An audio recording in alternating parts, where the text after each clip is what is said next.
Siyang kaibigan, akan siya nagpahiyong lang. Ako dahil siyang kaibigan, kahit sabi ko swerte ko na.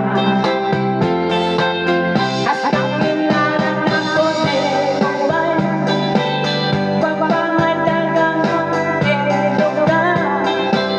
Pwede lang ngayon akong pagkailan,